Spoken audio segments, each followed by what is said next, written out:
Meus irmãos, bom dia, graça e paz.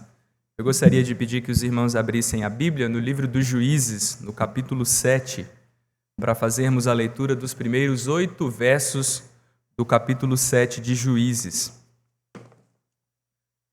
Juízes, capítulo 7, do verso 1 até o verso 8.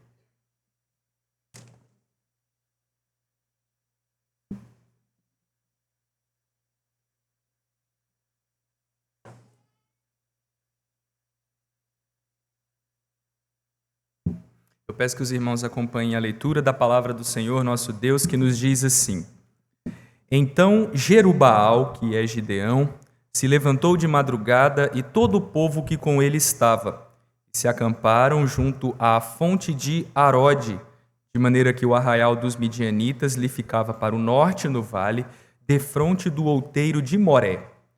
Disse o Senhor a Gideão: É demais o povo que está contigo, para eu entregar os midianitas nas suas mãos. Israel poderia se gloriar contra mim, dizendo: A minha própria mão me livrou. Apregou-a, pois, aos ouvidos do povo, dizendo: Quem for tímido e medroso, volte e retire-se da região montanhosa de Gileade. Então voltaram do povo 22.000, e 10.000 ficaram. Disse mais o Senhor a Gideão: Ainda há povo demais. Faze-os descer às águas, e ali tu os provarei. Aquele de quem eu te disser, este irá contigo, esse contigo irá. Porém, todo aquele de quem eu te disser, este não irá contigo, esse não irá. Fez Gideão descer os homens às águas. Então o Senhor lhe disse: Todo que lamber a água com a língua, como faz o cão, esse porás à parte, como também a todo aquele que se abaixar de joelhos a beber. Foi o número dos que lamberam, levando a mão à boca, 300 homens, e todo o restante do povo se abaixou de joelhos a beber a água. Então disse o Senhor a Gideão: Com esses 300 homens que lamberam a água, eu vos livrarei, e entregarei os midianitas nas tuas mãos, pelo que a outra gente toda que se retire, cada um para o seu lugar. Tomou o povo provisões nas mãos e as trombetas. Gideão enviou todos os homens de Israel, cada um à sua tenda, porém os 300 homens reteve consigo. Estava o arraial dos midianitas abaixo dele no vale. Vamos orar, meus irmãos, pedindo a Deus que nos abençoe. Ó Deus, nós te louvamos pela tua santa palavra, que nos ensina que toda boa dádiva e todo dom perfeito são lá do alto. Descem do Pai das luzes, em quem não pode existir variação nem sombra de mudança. Dá-nos, ó Deus, que essa verdade esteja bem fortalecida no nosso coração e nos lembremos todos os dias que todo o bem que possuímos, que toda a dádiva que recebemos do Senhor, que todas as riquezas e privilégios que alcançamos, seja em nossa vida privada, individual, familiar, seja, ó Deus, no avanço do Teu reino, tudo provém de Ti, ó Pai. Não é pela força do nosso braço que alcançamos estas coisas, é porque o Senhor se agrada de nós e porque o Senhor ordena a vitória de Jacó. Tem misericórdia de teu povo, Senhor. Que o Senhor nos ajude e que o Senhor nos lembre sempre da verdade que cantamos. A vitória não é dos fortes, não é dos habilidosos, daqueles que correm bem. A vitória é daqueles que esperam no Senhor Jesus, que confiam no Senhor Jesus, que creem na palavra de Deus e se submetem a ela. Enquanto ouvimos a Tua palavra pregada, ó Pai, Tu nos abençoes e que Tu nos ajudes de tal maneira que confiemos nela. Prova a nossa fé, Senhor, não para nosso prejuízo, mas para que sejamos aprovados, para nosso benefício e crescimento espiritual. Abençoa-nos enquanto ouvimos a pregação, oramos em nome de Jesus. Amém. Meus irmãos, há uma passagem da palavra de Deus, nós não lemos em nossa liturgia, mas eu gostaria de fazer menção a ela, que é o texto de 2 Coríntios, capítulo 5, versículo 7, texto em que o apóstolo Paulo resume a vida dos crentes como da seguinte maneira: nós somos os que andamos por fé e não pelo que vemos. Andamos por fé e não pelo que vemos. Os crentes são retratados nas Escrituras como aqueles que vivem pela fé. Em outra passagem, em Gálatas, capítulo 2, versículo 20, o apóstolo Paulo também declara: Logo já não sou eu quem vive, mas Cristo vive em mim. e esse viver que agora tenho na carne, vivo pela fé no Filho de Deus, que me amou e a si mesmo se entregou por mim. Em suma, a palavra de Deus nos ensina que os crentes são aqueles que andam e que vivem pela fé. É verdade que há ocasiões em que enfraquecemos, em que vacilamos, mas os crentes maduros, os servos fiéis do Senhor, são aqueles que andam e vivem pela fé. Mas como eu já falei para os irmãos, muitas vezes, infelizmente, somos tentados por causa de uma fé imatura, instável, muitas vezes uma fé vacilante, a viver pelo que vemos, em vez de viver pela fé. Quem nunca experimentou esse tipo de dificuldade? De, ao invés de confiar no Senhor, em Sua palavra, desejar andar por vista, desejar andar por aquilo que se vê. Mesmo crentes maduros, mesmo pessoas que tenham um histórico de fidelidade a Deus, de piedade, de boa disposição para com o Senhor, são muitas vezes atraídos pela ilusão de confiar naquilo que é visível, palpável, de depositar sua fé, sua confiança em recursos humanos. Algo que até parece fé, muitas vezes, mas na verdade não passa de segurança carnal. Muitas vezes somos tentados a seguir dessa maneira. Ao invés de confiar no Senhor, em Sua palavra, depositamos nossa confiança nos recursos que temos e que esses recursos o próprio Deus nos concedeu. Uma confiança que até parece fé, mas não passa de segurança carnal. Há um exemplo disso na palavra de Deus que me chama muito a atenção, que é o exemplo do rei Asa, um servo piedoso do Senhor, um grande reformador, alguém que removeu pessoas importantes de cargos de autoridade, como a rainha mãe, porque ele desejava purificar Judá dos seus ídolos e conduzir o povo numa vida de adoração mais pura ao Senhor. O grande e piedoso rei Asa, aquele reformador exemplar, no final de sua vida cometeu este pecado, o pecado de andar por vista e não de andar pela fé. Em 2 Crônicas, capítulo 16, versículo 12, lemos o seguinte sobre o rei Asa. No 39º ano do seu reinado, caiu Asa doente dos pés. A sua doença era em extremo grave. Contudo, na sua enfermidade, não recorreu ao Senhor, mas confiou nos médicos. Não recorreu ao Senhor, mas confiou nos médicos. Não é errado recorrer a médicos, mas é errado confiar em médicos. Não é errado buscar auxílio da medicina, mas fazê-lo confiando nisso, ao invés de confiar em Deus. Isso é um problema, e esse foi o problema do rei Asa. Andar por vista e não por fé. Os crentes experimentam esse tipo de dificuldade. E a história de Gideão, a história que temos lido até aqui, é um exemplo desse tipo de tensão, das dificuldades enfrentadas pelos crentes. Eu vivo pela fé ou eu vivo por aquilo que vejo? Viver por fé ou viver por vista? Em diversas ocasiões, a palavra de Deus, e já vimos algumas dessas ocasiões, a palavra de Deus nos apresenta as lutas enfrentadas por Gideão, as dificuldades de um homem que reluta em andar por fé. Se os irmãos se lembrarem de tudo que eu já falei de Gideão até agora, e se eu chegasse até o final da história, eu talvez não consiga fazê-lo, mas se eu chegasse até o final do relato de Gideão, das narrativas bíblicas sobre Gideão, os irmãos notariam exatamente essa dificuldade.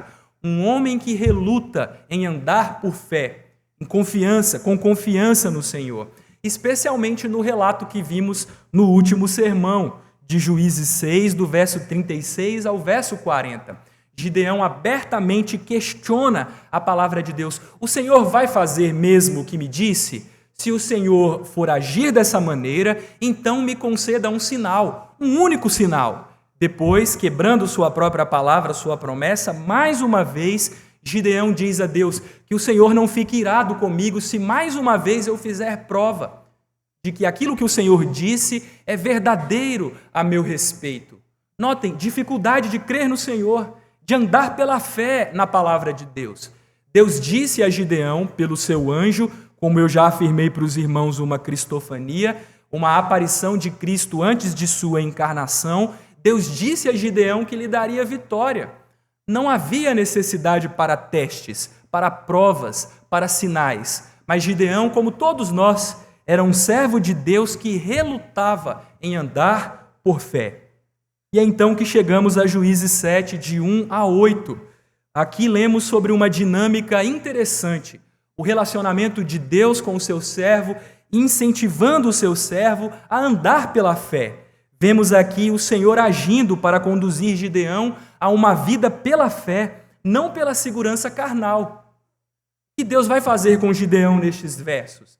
Vai eliminar, minar todo o fundamento de segurança carnal de Gideão para que ele aprenda a andar por fé, para que ele não confie nos recursos que possui, dados pelo próprio Deus, pela ação do Espírito Santo, que tocou a trombeta, que fez Gideão tocar a trombeta e reunir um exército para si.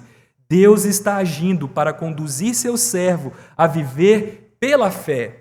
Deus prova a fé que tinha Gideão ao reduzir seus recursos militares, seus homens. E com isso Deus o ensina a confiar inteiramente nele. E por que Deus faz tudo isso no final das contas? Para mostrar que toda a glória pertence a ele. Deus prova Gideão, Deus elimina os recursos de Gideão e ele faz isso para que algo fique claro, para que Gideão aprenda uma verdade fundamental, para que aprendamos uma verdade fundamental. A glória pertence ao Senhor. Colocando tudo isso de maneira resumida, resumindo o ensino desse texto para depois explicá-lo de maneira detalhada. Deus prova a fé de Gideão pela diminuição de seu exército e reivindica a glória do livramento para si. Deus prova a fé de Gideão pela diminuição de seu exército e reivindica a glória do livramento de Israel para si. Comecemos falando sobre o Senhor provando Gideão. O Senhor prova Gideão diminuindo o seu exército. E podemos observar isso nos versos 1 e 3.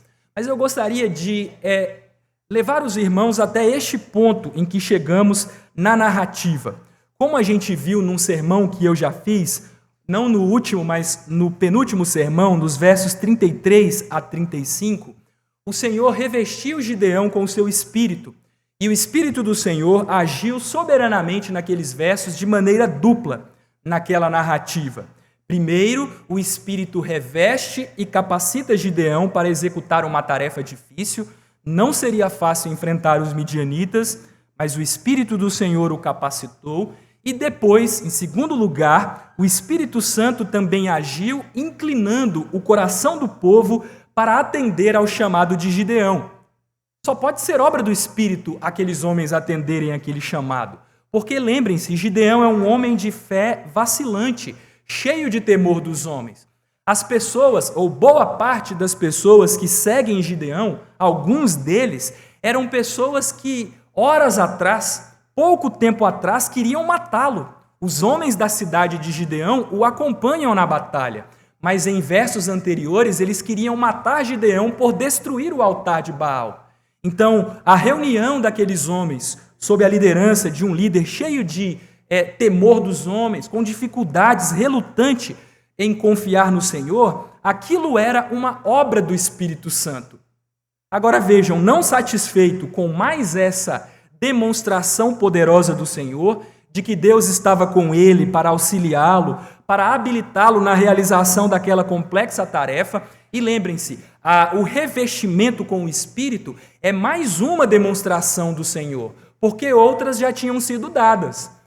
O anjo do Senhor, o próprio Cristo aparecendo para Gideão, o sinal feito pelo anjo do Senhor quando fez sair fogo da penha, o fato de que Gideão foi preservado da sanha assassina de seus próprios parentes, os moradores de sua cidade, todas essas coisas eram evidências de que Deus estava com Gideão. E agora o Espírito o reveste, capacitando para tocar a trombeta, reunir um exército, capacitando homens a atender ao chamado de Gideão. Mas não satisfeito com tudo isso, com os meios utilizados pelo Senhor para lhe dar garantias de que estava agindo em favor de Gideão, o que ele faz? Ele pede mais um sinal. Para alcançar a confirmação da parte de Deus, Gideão monta um cenário, digamos, cananita, influenciado pela religião cananita, com lã e orvalho, numa eira, um lugar de adoração de ídolos pagãos. E mais do que isso, nesse ritual preparado por Gideão, neste cenário preparado por aquele juiz, aquele servo de Deus, Gideão tenta usurpar uma tarefa que não lhe pertencia, que era uma tarefa do sacerdócio. Deus tinha vários meios no Antigo Testamento para comunicar sua vontade, para revelar sua vontade ao seu povo. E um destes meios era o lançamento de sortes por parte dos sacerdotes, chamado Urim e Tumim. As duas pedras, o método Urim e Tumim. Mas o que Gideão faz? Ele tenta usurpar essa função sacerdotal de comunicação autorizada da vontade de Deus, de revelação através do Urim e Tumim, estabelecendo o seu próprio método. Ele despreza o método chancelado por Deus e inventa sua própria forma, a sua forma particular de consulta da vontade divina. Em resumo, lembrem-se, Gideão tem receio de agir sozinho. E o que Deus faz? Deus o capacita a reunir um exército com 32 mil homens. Por que eu digo que Gideão reluta em agir sozinho? Sempre tinha receio. Lembram-se quando Deus mandou destruir o altar de Baal? Gideão foi de noite e chamou 10 servos para irem com ele. Ele não gostava de agir sozinho, de executar as responsabilidades que Deus lhe concedia. Então ele chama homens para ajudá-lo. Agora ele tem a tarefa de enfrentar os midianitas. E o que Deus faz? Pelo Espírito que o reveste, capacita Gideão a reunir 32 mil homens. Embora um exército inferior ao adversário, essa é uma tropa significativa, não é verdade? 32 mil homens. Mas além disso, Gideão, que tinha dificuldades de crer na palavra de Deus, através dos métodos que Deus usava, age para inventar o seu próprio método e Deus graciosamente o atende. Então nós temos um homem com um exército de 32 mil homens, garantido por um método inventado por ele mesmo, assegurado por um método pagão que ele havia inventado. O que isso produziria em Gideão, meus irmãos? Eu tenho 32 mil homens ao meu lado e Deus me respondeu do jeito que eu queria. Do jeito que Deus fala, eu tenho dificuldade de aceitar, mas eu estabeleci um método e Deus me atendeu. O que isso provocaria em Gideão? O que os irmãos acham? Eu respondo, isso provocaria em Gideão segurança carnal, confiança em seus recursos, confiança em seus próprios meios. Essa sequência de eventos, a reunião de 32 mil homens, os sinais concedidos por Deus, apesar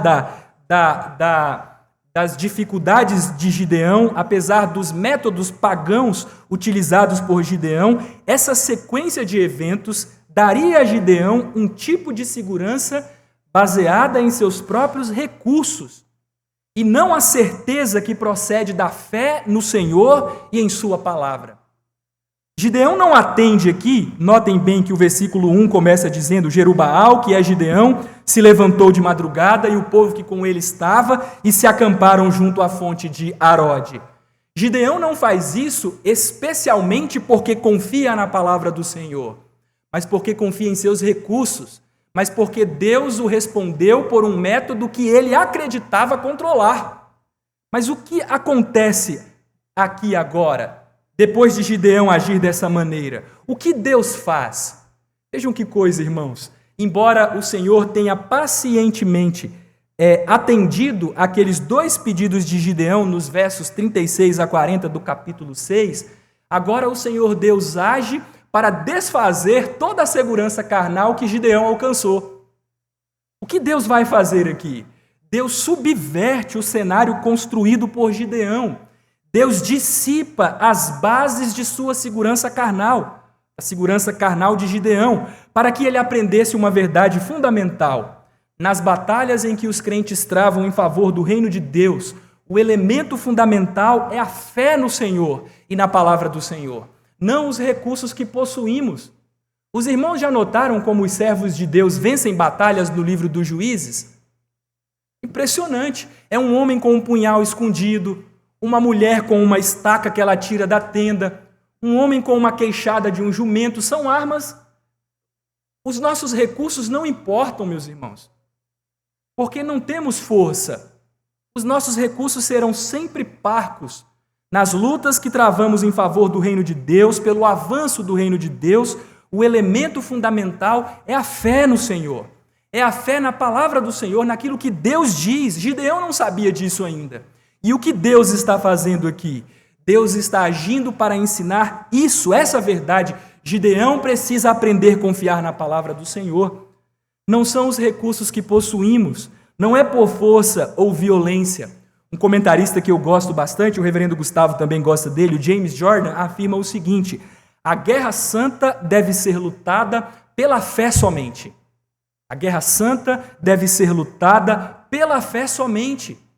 Os recursos podem ser poucos, os homens podem ser em pouco número, mas pela fé o Senhor nos concede vitória. E é isso que o Senhor está fazendo aqui com Gideão. Gideão provou a palavra de Deus, duvidou da palavra de Deus ao pedir aqueles sinais.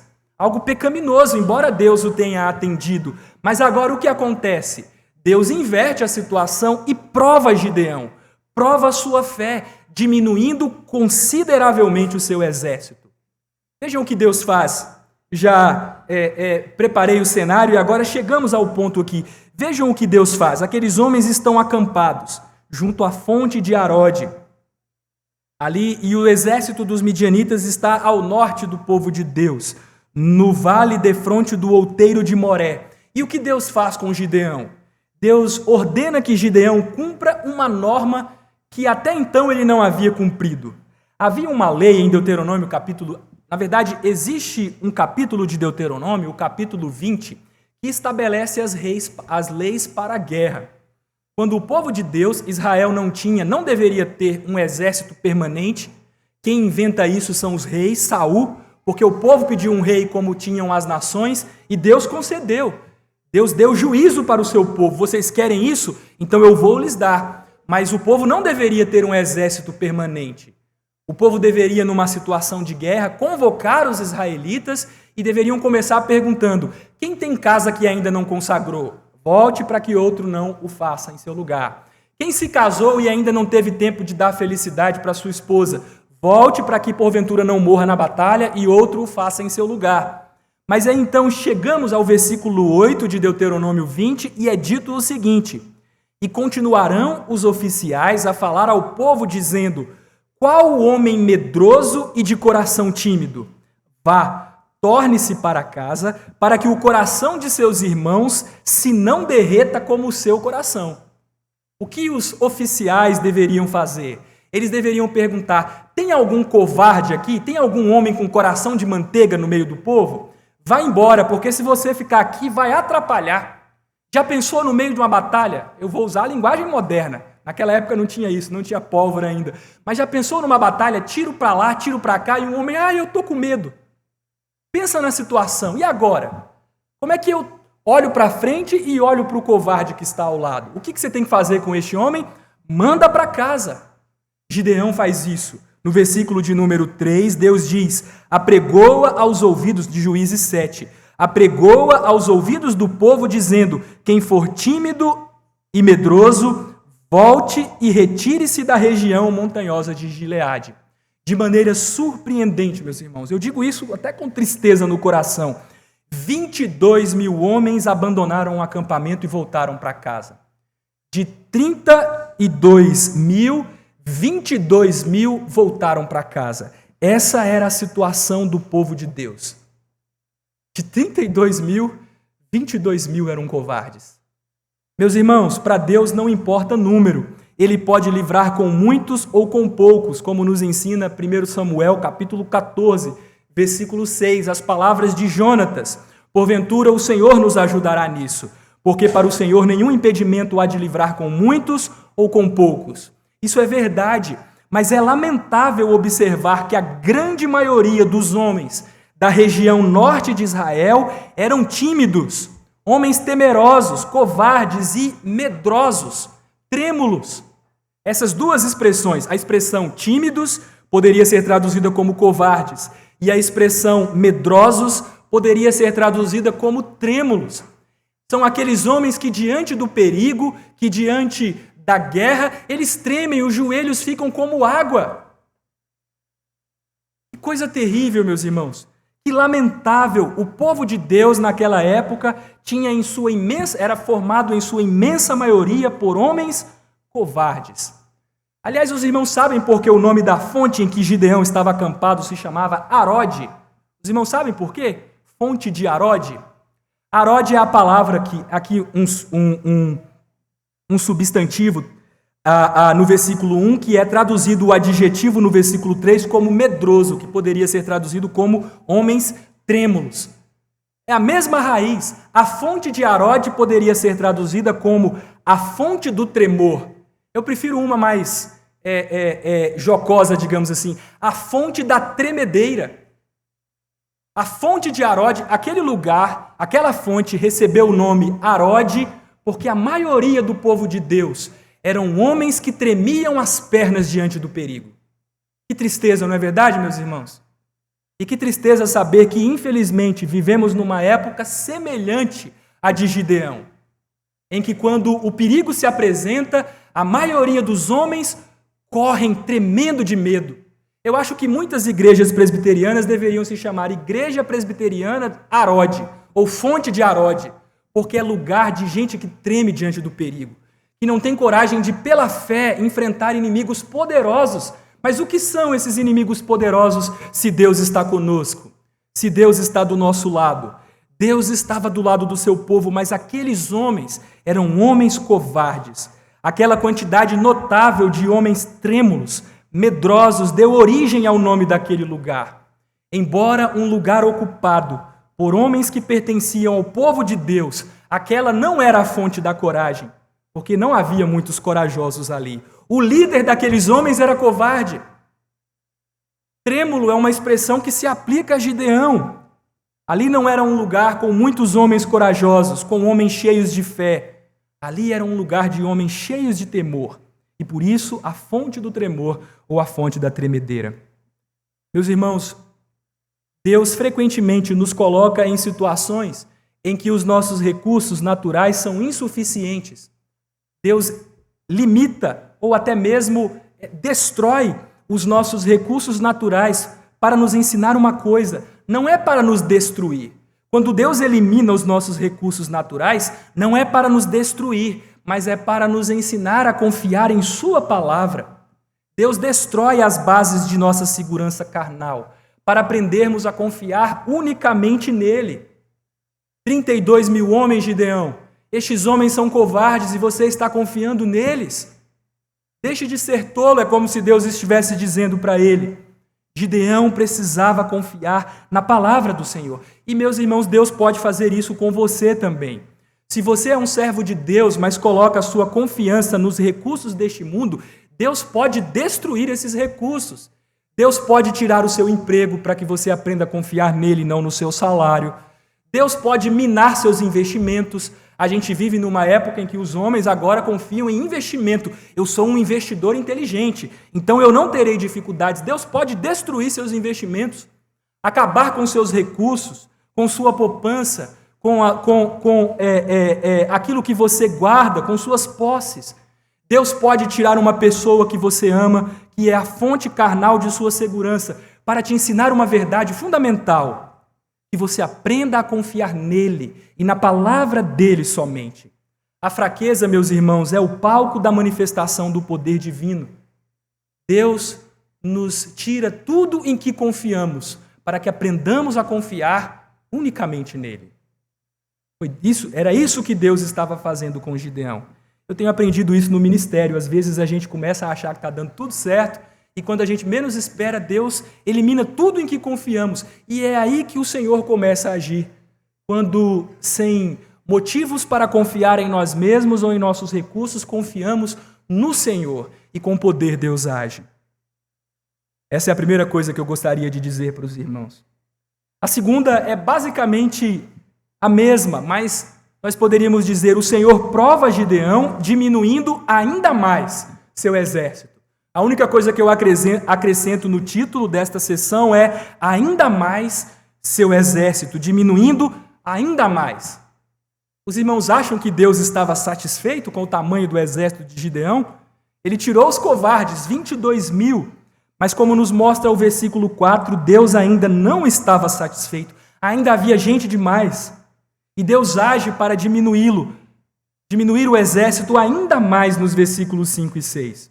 Eu sei, meus irmãos, acho que uma vez até conversando com o João Marcos, o aspirante João Marcos, ele me perguntou sobre como interpretar esses versículos 5 e 6 aqui de Juízes 7. Esse texto é um texto muito controverso. Se os irmãos estudarem,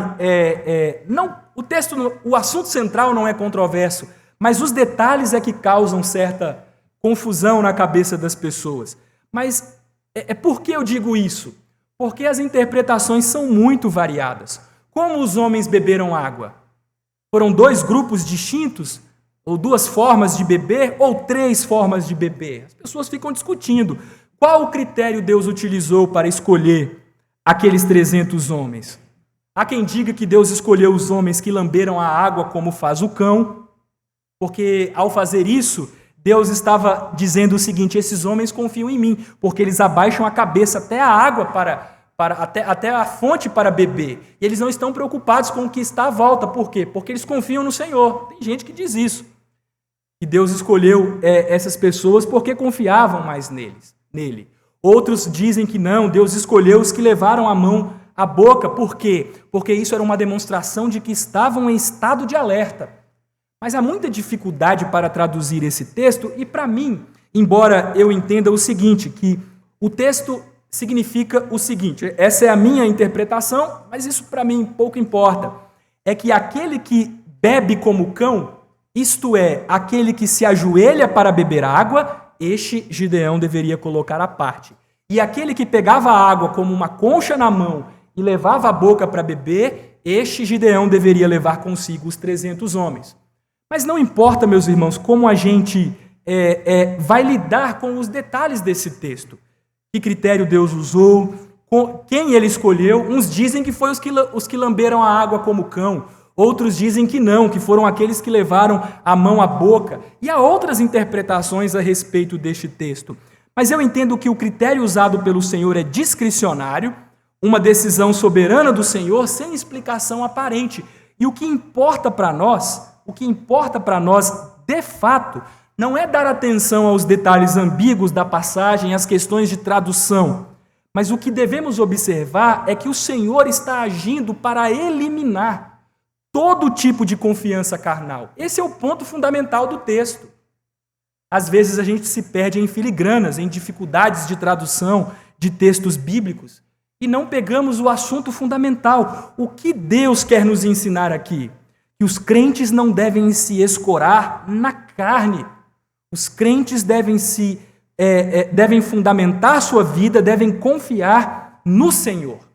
Em outras palavras, o que esse texto está nos dizendo é que o êxito cristão, quer na vida individual, quer em nossos esforços pelo avanço do reino de Deus, o êxito cristão não depende do tamanho dos nossos recursos. Depende da fidelidade e do poder daquele que nos deu a promessa de vitória, o Senhor. É disso que depende o êxito cristão. O que Deus fez aqui? Deus diminuiu os recursos, os artifícios de Gideão para fortalecer sua fé no Senhor e na palavra. Meus irmãos, Deus diminuiu o exército de Gideão em quase 99%. Ele tirou quase todo mundo. Deus tirou quase todo mundo. E por que Deus faz isso? Vejam aí o versículo 7, irmãos. Vejam o que Deus diz no versículo 7. Deus elimina toda a segurança carnal e diz no versículo 7, então disse o Senhor a Gideão, com estes 300 homens que lamberam a água, eu vos livrarei e entregarei os midianitas nas tuas mãos, pelo que a outra gente toda que se retire, cada um para o seu lugar. O que Deus fez com Gideão? Mais uma vez afirmou a sua palavra. Deus disse a Gideão. O que Deus estava ensinando para Gideão? Gideão, não confie em recursos, confie na palavra. Essa é a verdadeira fé. A fé verdadeira é aquela que crê ser verdade tudo o que é revelado na palavra, por causa da autoridade de Deus mesmo falando nela. É o que diz nossa confissão de fé, no capítulo 14, parágrafo 2º. O que é a fé verdadeira? A fé verdadeira é aquela que se fundamenta na palavra, que crê ser verdade tudo o que Deus diz na palavra. Quando Deus removeu as bases da segurança carnal de Gideão, com isso Deus o estava ensinando a firmar sua fé em fundamentos mais sólidos. Recursos humanos acabam, irmãos. Recursos humanos são dissipados, são frágeis, voláteis. A palavra de Deus permanece para sempre e nela podemos confiar. É isso que Deus está ensinando a Gideão, destruindo sua segurança em bases carnais, para que ele aprendesse a confiar em fundamentos mais sólidos, na palavra de Deus, não nos recursos humanos, não na força da carne, mas na palavra. Deus deseja que os seus servos confiem em sua palavra. É isso que o Senhor está fazendo aqui, provando Gideão, para que sua fé descansasse em fundamentos sólidos, na palavra que permanece para sempre. Deus seguiu, provando Gideão, reduzindo ainda mais seu exército. Mas em terceiro e último lugar, o texto nos mostra que Deus reivindica a sua glória com esta diminuição do exército. No versículo 2 e no versículo 8 podemos observar isso. Deus não apenas provou Gideão e removeu os fundamentos de sua segurança carnal. Deus fez isso tudo para que ficasse claro que a glória do livramento pertence a Ele e Ele não a concede a outrem. É como se Deus estivesse dizendo para Gideão: Gideão, eu vou agir dessa maneira porque a minha glória eu não a dou a outrem. Deus não concede sua glória a outros. Vejam, aqui é interessante que notemos o versículo de número 2. De uma perspectiva natural e humana, o versículo 2 é estranho para nós, não é verdade? E o que Deus diz no versículo 2? Disse o Senhor a Gideão: é demais o povo que está contigo, para eu entregar os midianitas nas suas mãos. É demais. Tem muita gente. E por que eu digo que isso é estranho para nós? Eu explico para os irmãos. 32 mil homens, para aquela época, era um exército considerável. Não era um número insignificante. Mas os irmãos sabem qual era o número do exército adversário? Os irmãos sabem disso? Olhem lá, Juízes capítulo 8, versículo 10. Olhem o que a palavra de Deus nos diz sobre o exército adversário. Estavam, pois, Zeba e Salmuna em Carcor, e os seus exércitos com eles, uns 15 mil homens, todos os que restaram do exército de povos do Oriente, e os que caíram foram 120 mil homens que puxavam da espada. 32 mil combatentes, muita gente, mas 135 mil combatentes no exército adversário é mais gente ainda, não é verdade, meus irmãos? Agora, com essa informação, 32 contra 135, não soa estranho as palavras do verso 2 de uma perspectiva humana, lógica puramente militar humana. É muita gente, 32 mil para enfrentar 135? Se eu não me engano, são 540 para 1. Eu acho que é essa a conta. Eu li no lugar, eu não fiz a conta não, eu só li, eu vi lá, eu acho que é essa a conta. 540 para 1, isso é muita gente de fato? Será que Gideão tinha muita gente? Meus irmãos, Deus, ao fazer isso, não dá uma razão militar. Deus concede uma razão teológica. Por que era muita gente, aqueles 32 mil homens? Porque eles eram gente demais. Deus explica. Israel poderia se gloriar contra mim, dizendo: a minha própria mão me livrou. É esse o problema. A minha própria mão me livrou. A razão apresentada por Deus não é militar, é teológica. Por que Deus quer agir dessa maneira? Diminuir ainda mais aquele exército comparado ao outro pequeno. Porque Deus quer colocar o seu povo numa situação humanamente impossível, para que dessa maneira ele prepare o terreno para uma manifestação de sua glória. uma manifestação inequívoca de que a glória do livramento, a glória da salvação, pertence a Deus, exclusivamente a Ele, e não ao seu povo, não a Israel. Esse é o propósito. Ao agir dessa maneira, Deus não apenas está a ensinar Gideão a confiar em sua palavra, Deus está também agindo para ficar claro que a glória pertence ao Senhor. E Ele não a divide com ninguém. Mas por que eu falei verso 2 e verso 8? Porque no verso 8 temos ali uma indicação sutil de que a glória da vitória pertencerá exclusivamente ao Senhor. Vejam a primeira frase do versículo 8. Tomou o povo provisões nas mãos e as trombetas. O povo toma provisões e trombetas. Essas trombetas serão fundamentais para a vitória de Gideão. Eles vão pegar um cântaro, colocar uma tocha dentro dele, quebrar aquele cântaro, gritar e tocar aquelas trombetas. E aqui eu faço uma pergunta para os irmãos. Por que eu digo que há aqui uma indicação sutil de que a glória da vitória pertencerá ao Senhor? É simples. Os irmãos se recordam de um episódio anterior em que trombetas foram usadas na batalha para alcançar vitória? Os irmãos se lembram? Só há uma vez em que trombetas, chifres de carneiro, shofar, a palavra que aparece aqui é a palavra shofar, no plural, trombetas, o shofar foi tocado em outras batalhas no livro de Juízes, mas ele foi tocado para reunir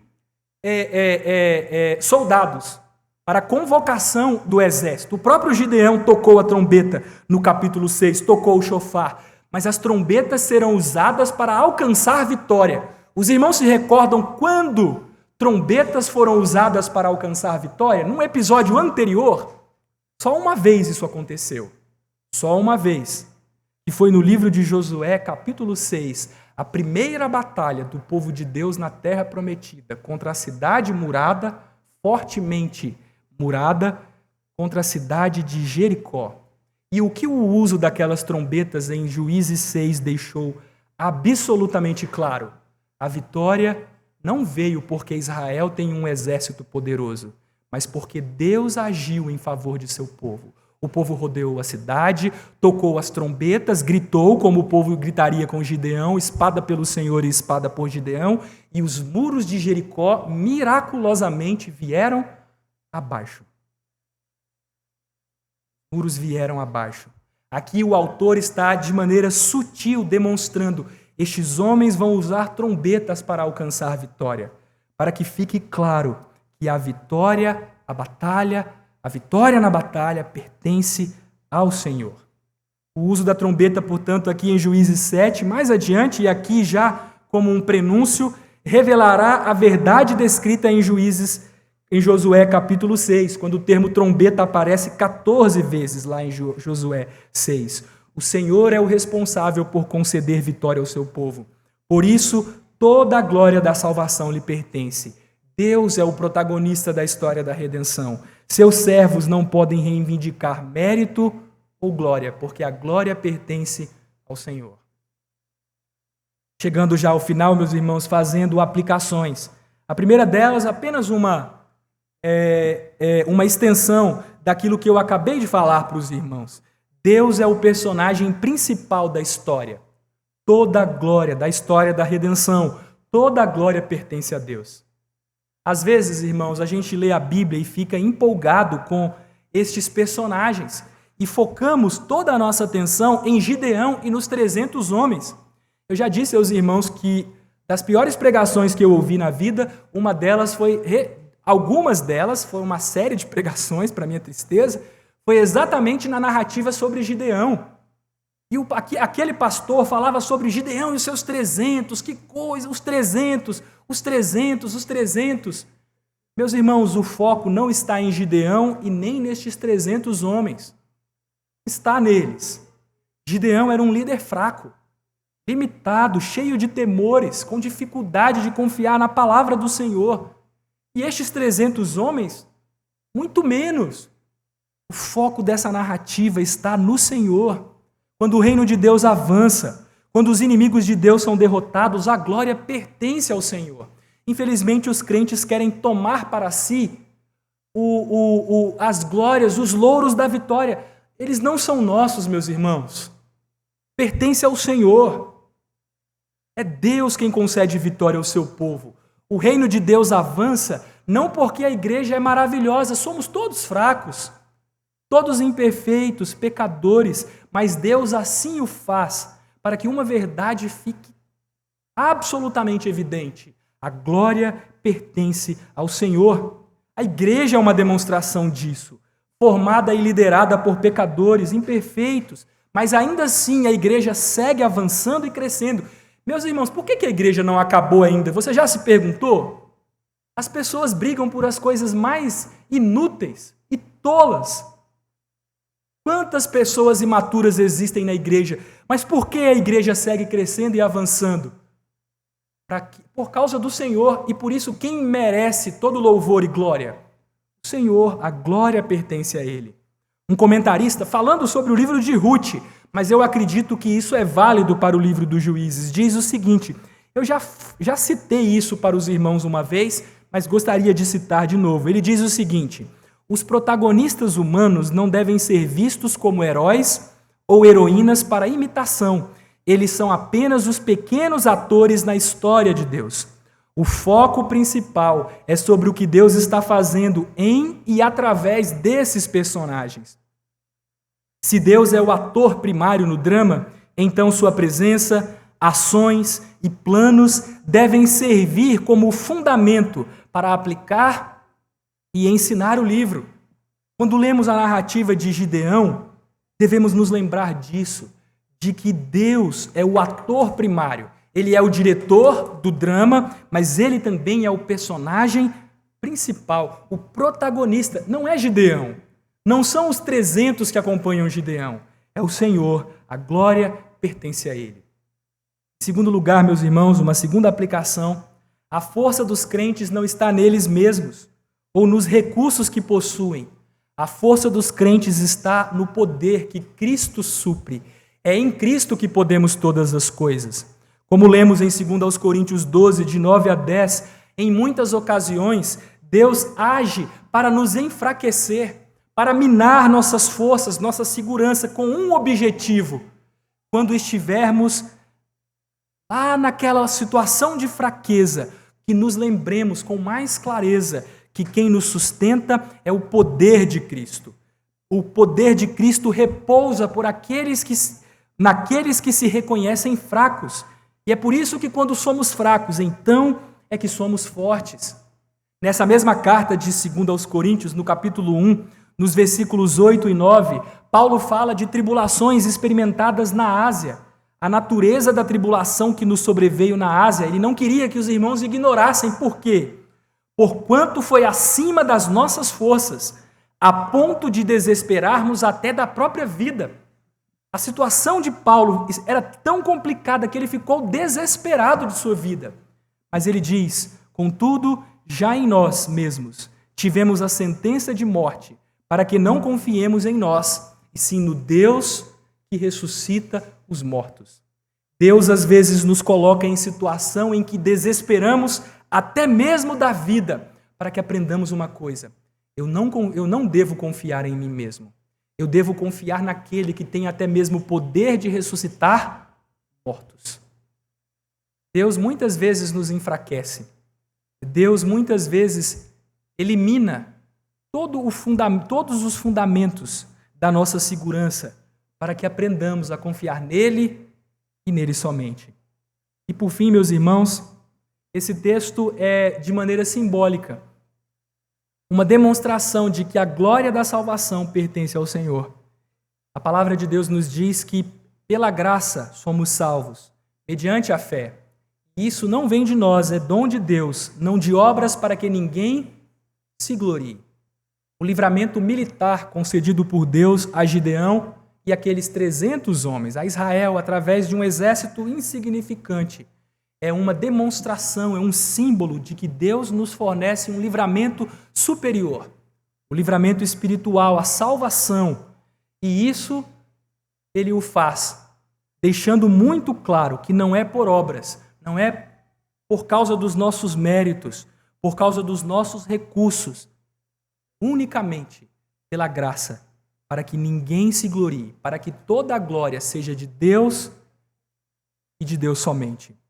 Quando naquele glorioso dia os crentes finalmente receberem o livramento final, ficará mais do que evidente que a glória da salvação, a beleza da igreja, enfim, perfeitamente ataviada para seu noivo, a glória de tudo isso não pertence a ela, pertence ao Senhor.